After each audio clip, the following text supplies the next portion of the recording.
The following story is an excerpt from The Existence Project, a creative storytelling workshop in Victoria, British Columbia, giving voice to whole communities, with and without lived experience of homelessness, to create, connect, and share around the common intersection of poverty, mental health, and stigma in our lives. Stacey Gillespie recounts a story of hope through darkness, surviving sexual assault, onset depression, and isolation that led him to finding a deeper meaning in life. Stacey is currently a social worker at Anawim House. One of my earliest memories, which I still try and pretend isn't true sometimes, is of being extremely depressed. I don't remember what age, but around 5, 6, 7 at the oldest. My family had arranged this big birthday party for me in our backyard, and we had a nice backyard because I was privileged, and that's a theme in my story, is privilege. Another theme is having something to fight for and knowing what to fight for, but that's very vague. But anyways, we had a very nice place, very nice backyard. I had privilege for a variety of reasons, but I couldn't bring myself to participate. I actually locked myself in our shed in the backyard because I wanted to die. I remember being about 6 years old and sitting in the shed and being confused and angry with myself as to why I could possibly want to die even at that age. So eventually, as I went to school and progressed through elementary school, that kind of depression, kids are smart, kids are intuitive, and kids pick up on that. So I became bullied a lot. Really, I think it was just from projecting that unknowingly. And because I have a somewhat feminine name, kids latched onto that. So those two things kind of played off each other, and I got in a lot of fights. I got in a lot of, never starting them really at that age, but just needing to defend myself and really, really feeling depressed and not knowing what to do about it because I was constantly told that people were concerned about me, but that there couldn't be anything wrong because, I was a normal boy. Anyways, going through high school, I really struggled with that depression, as many teens do. And I was very suicidal. I eventually was lucky to find an outlet in theater class, which was, a healthy way for men to show emotion, because I could not show emotion when I was in school, because bullies pick up on that, right? Oh, you're being emotional. Oh, you're showing weakness. If you're not a firm, quiet male, you're showing weakness. But theater was an outlet for me to speak up in a way and to express myself.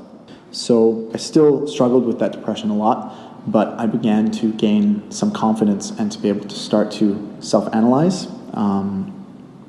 When I was in grade 10, when I was 15 years old, I really, really took off in theater class, and I had a peer tutor who, I won't share his name, but he was older and he was working in the film industry a little bit, had won numerous awards for theater at our school, and my teacher paired us up a lot because my teacher thought that I had promise in that regard, and so wanted me working with the older grade 12 peer student or peer tutor. So I began to gain a little bit of confidence, and I was feeling a little bit better about myself.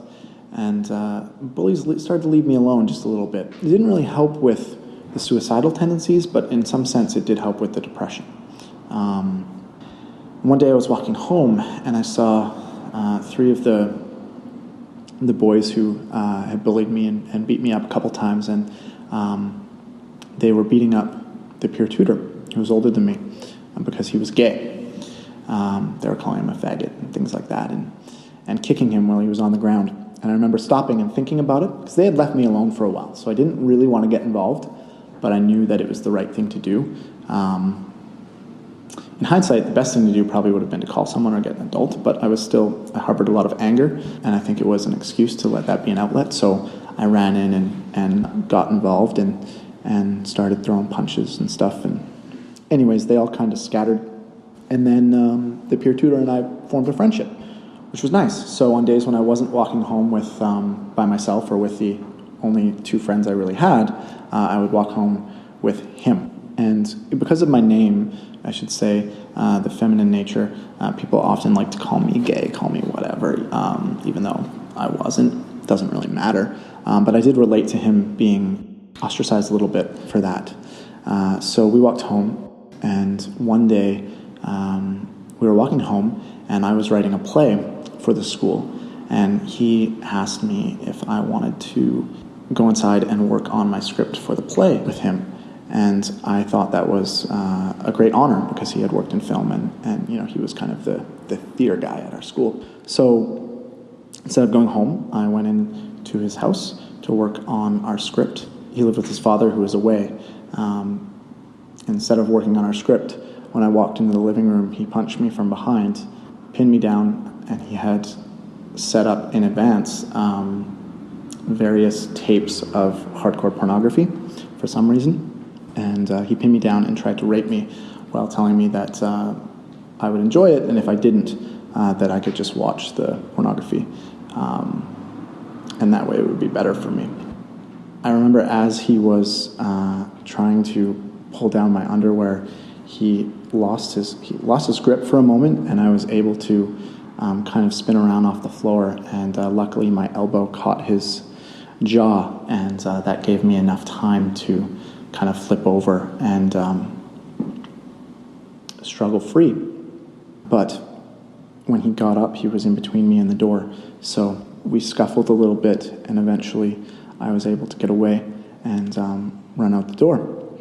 I was lucky to be able to escape that moment, and that is a privilege in itself because I wasn't drugged. Sure, I was hit from behind, but many people and many women don't have that opportunity, right? So I recognize that as a privilege as well. But in any case, point being, I no longer had that haven, that outlet that had started to help me heal.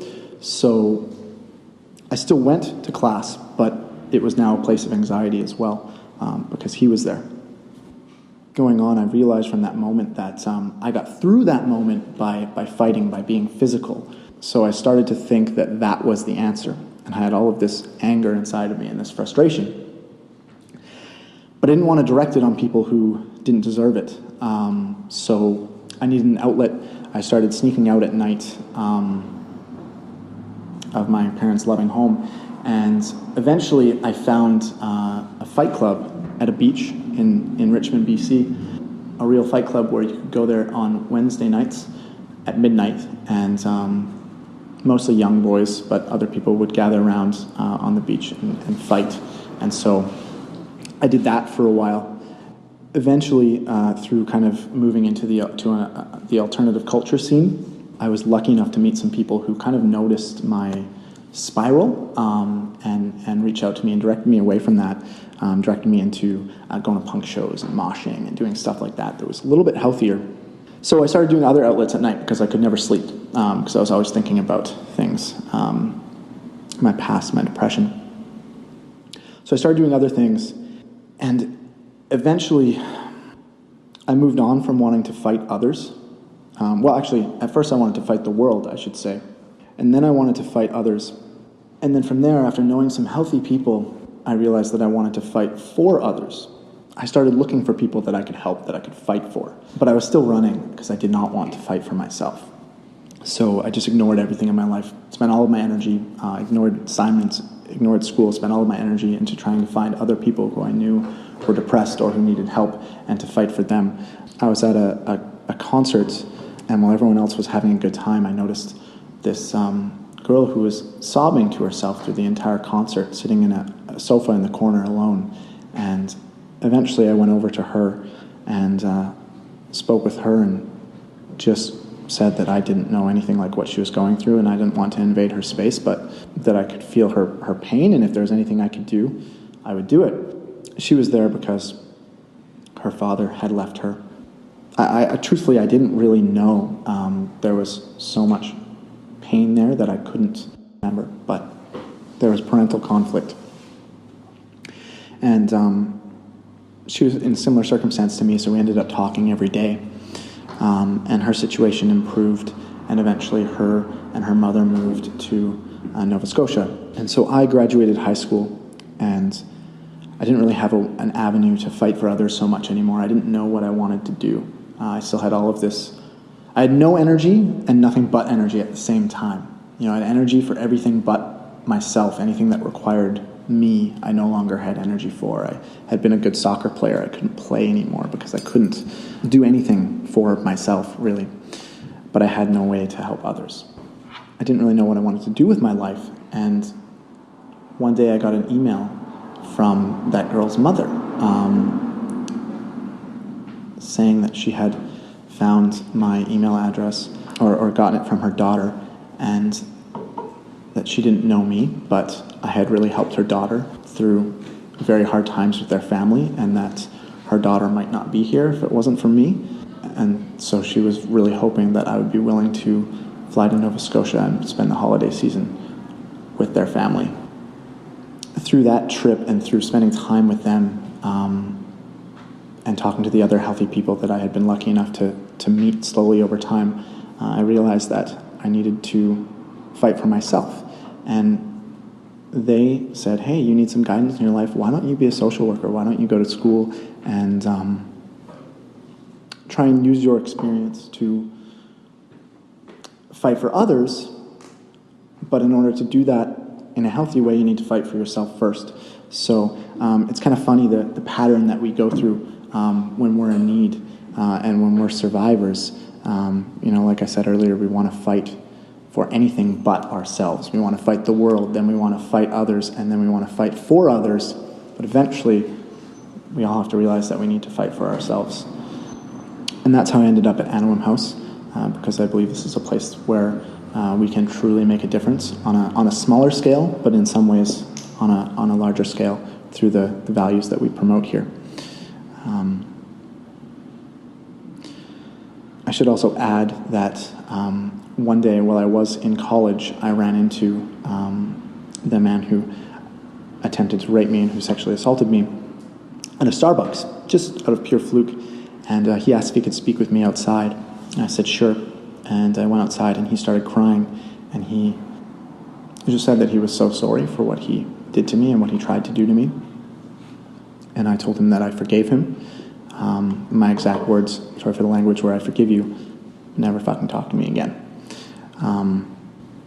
I had closure, and that's also a big form of privilege that I want to acknowledge. So I was able to get to where I am now, where I'm fighting for myself, but also comfortable with myself and fighting for others. By fighting and realizing what I had to fight for, which was me, but also with privilege and luck that many people don't have, and I really want to acknowledge that. But I also want to touch on very briefly that people now are often surprised at my story. They're surprised because I'm a confident, straight, white male that I have a story like that.